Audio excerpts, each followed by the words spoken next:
Good morning. Wizard Wells here. We are here at our first Monday of school. I got busy teaching, so couldn't record the first actual writing lesson. So I wanted to give that to you now. So I'm going to try to make this quicker than usual. The first writing activity that fulfills standards that Dungeons and Dragons doesn't fulfill automatically, it's called the head to toe description of character. So I'm going to go ahead and share screen real quick and walk you through what they had to do, and they started on Friday. Normally we'd be playing on Fridays, but the first week there's training that needs to happen and things like that. So I'm just going to share screen real quick.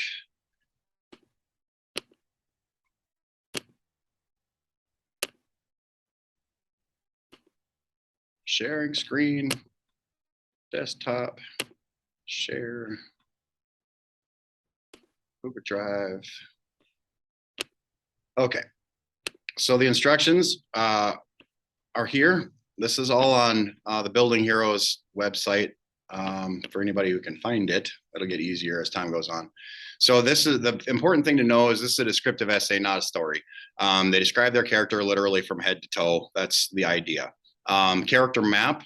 What I had them do this year, which was really effective and very cool, was use Hero Forge to create essentially a full color mini. And then they screenshotted it and took the URL link, and we shared that on a document. And our hope is to print those miniatures for every kid this year and then find some time to paint them perhaps. But they get this own personal little character build, in visual. And so then they use that to help them write as well as their character sheet. So they use all the things from what we've done so far and have to overlap that and start to do writing. So just the steps: consider your character's race, if they're an elf, if they're a dwarf, if they're a tiefling or a dragonborn. All those things of course would have physical qualities due to their race that need to be described. Make sure you describe your character's race. Include your character's abilities in the description. For instance, if someone has great grace and dexterity, then you would try to explain that they're real nimble, they walk with grace. If they're super strong, you would say that their muscles are swollen and bulged, or they have to turn when they walk through a door, or whatever it is. And I always suggest they do one high one and one low one, but of course the kids can do more than that. What you want to try to avoid is the character has high strength, the character has low intelligence. Like that stuff that's game stuff. The idea is to describe a character as if it were in a book for someone who's never played Dungeons and Dragons before. Okay, so just a couple of abilities.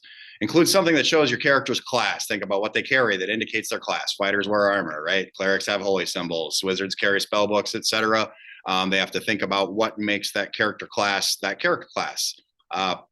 Druids, barbarians, wild look about them, right? Rogues may have shifty eyes, wearing lots of daggers or rapier. Monks carry little, etc. They have to consider their belongings in serious detail. Is it possible that this sword is from a grandfather? Does it look like it's an antique? You wouldn't know just looking at the character, but part of the writing process here is for inference. Like what would we be able to infer about the character just by looking at their equipment?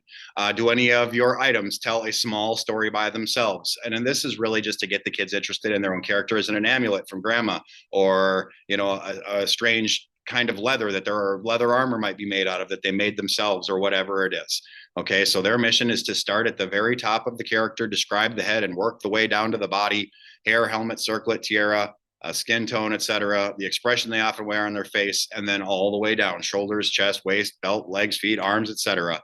And I have them include at least a couple of pieces of figurative language, a metaphor or a simile. Okay, so those are the instructions.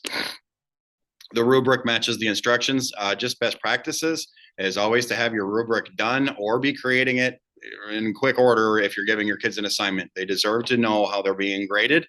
Not as much of a problem anymore for teachers as it maybe used to be, but make sure your rubrics are done. And if they're not, have a good reason that it's not done. If you're creating something for the first time and you tell your students, hey guys, I'm really sorry that the rubric isn't done yet, maybe we should just all make it together. Always a really good thing. So this is actually a lesson in sentence variety. So besides the things that I just talked about in the instructions, the sentence variety is one of the main components of why we do this essay. Okay, the rest of it's clear from punctuation and errors, etc. Writing double spaced, and then just the choice of characters clear and dynamic, showing deep thought during the creation process. In other words, was it interesting or was it barely there at all? And then family, I always give them a model. Okay, so like modeling is one of the most important things that you can do in teaching because it creates an expectation. It removes the resistance. Like, okay, my teacher did it, So at least they're not asking me to do something that they didn't do themselves. I found that that's always really beneficial for kids. It just, it doesn't give them the avenue to say, well, you don't do anything. No, I do. I do a lot of things.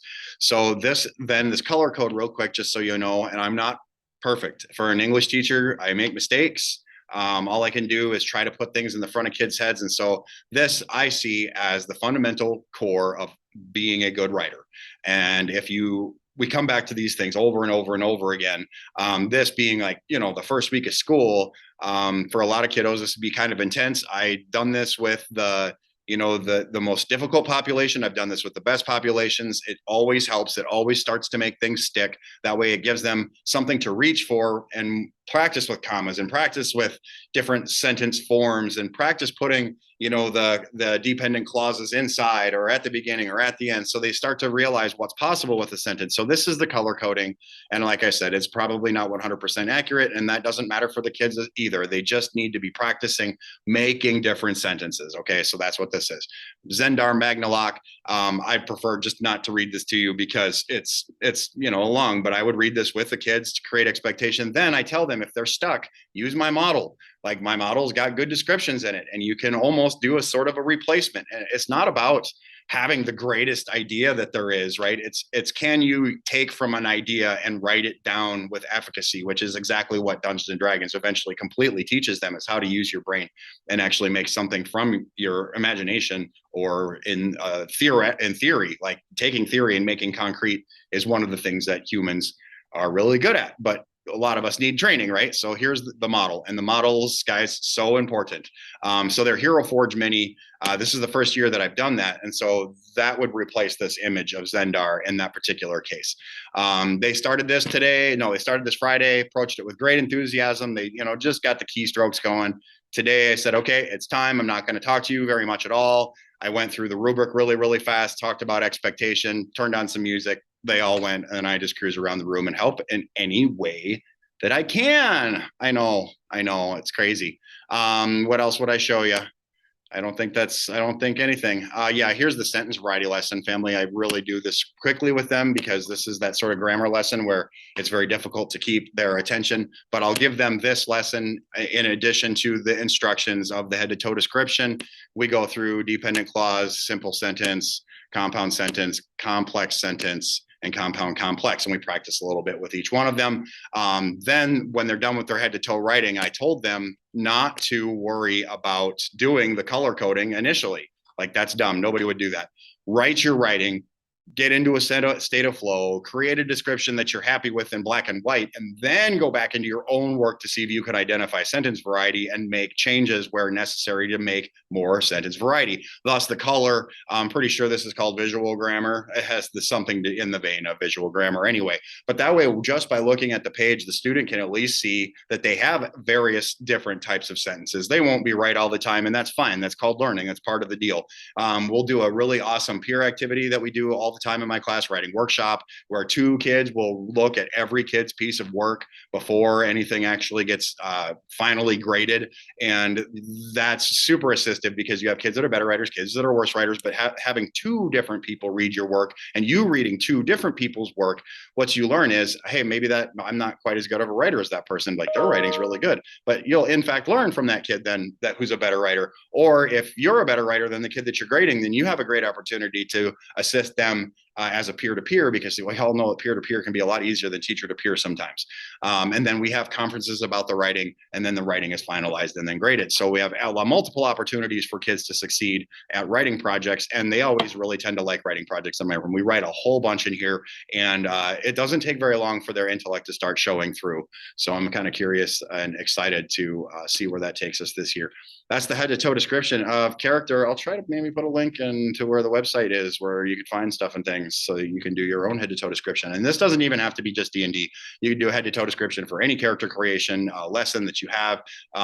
Literally, one of my favorite short stories ever is The Most Dangerous Game. And it's funny because teaching the kids the head-to-toe description, then we get to Zaroff, General Zaroff, and it's literally a paragraph of a head-to-toe description of General Zaroff. So I get to say, hey, look, see, it's a thing. Like, thing. It's a thing. So it's just neat for them to see that actually in a piece of classical literature, and they're like, "Oh, we did that." Yes, you did. Okay, so that's the head to toe description and character. Use it if you like. Don't use it if you don't want to. It's been awesome. It all has to fit on a page. Sometimes they have to shrink the size or open up a margin a little bit because they get excited and the page gets kind of full, and then that picture goes in there. And then we'll post them outside my room all the way around the room so that people know that heroes live here. Have a good day.